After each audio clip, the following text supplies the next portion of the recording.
Yeah. You acknowledge Jesus Christ as a prophet. More than a prophet. Do you regard him then as the Son of Christ, of God? You see, I would say yes, and I would say no. See, yes, metaphorically, in the sense in which God speaks about his righteous servants in the Holy Bible, whom he describes as the sons of God.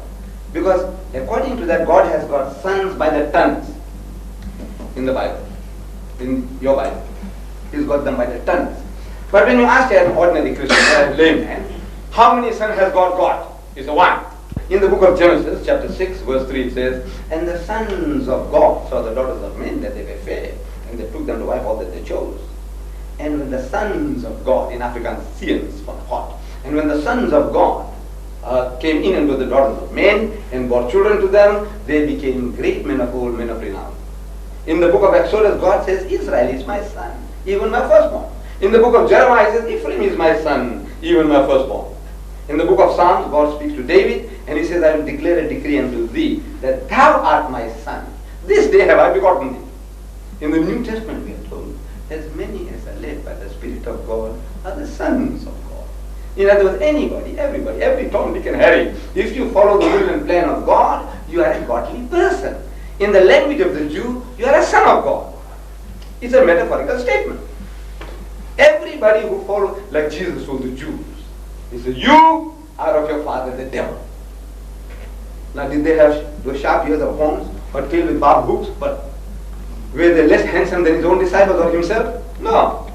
What did he mean? He said, you are of your father the devil. Meaning that if you do not hearken unto the word of God which I am giving to you, you are hearkening to the suggestions of the devil, then you are devilish. In the language of the Jew, your father is the devil. If you are a godly person, in the language of the Jew, your father is God. He said, in that sense, I say Jesus was preeminently the Son of God, because he will be more faithful to God than any of us can ever be. From that point of view, we say Jesus is the Son of God. But we Muslims, we take exception to the Christian. When he says that Jesus is the only begotten Son, begotten, not made. This is what he says in his catechism. Begotten, not made. So I'm asking the Englishman, because I seem to know English better than any other language. So naturally, I have more dialogue with English-speaking people than with anybody else. So I said, now excuse me, sir, when you say begotten, not made, what are you trying to emphasize? Will you please explain? When you say begotten, not made, what are you really trying to tell me? And believe me, no Englishman yet in my 40 years of experience has opened his mouth to tell you what it means. I don't know, maybe you people might be brave. An American, yes.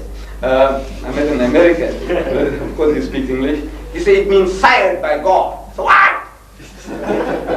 He said, no, you asked me what it means, so I'm telling you what it means. What did you say? So no, I'm only telling you, when you say begotten, not made, it means sired by God. Of course, that is what you don't mean. So what do you mean? He said, no, it doesn't mean that. So I said, if it doesn't mean that, why do you say that? Can't you see you're creating unnecessary conflict between me and you? You are creating, if you don't mean it, why say it? Because that is the thing that's dividing 1,200 million Christians of the world and 1,000 million Muslims. Are divided just because of that. The way you are saying things. Maybe I said you are sincere, you mean well. But you know, when you are talking these terms, you don't know the implications in your own language. I don't know what your implications of what you are saying.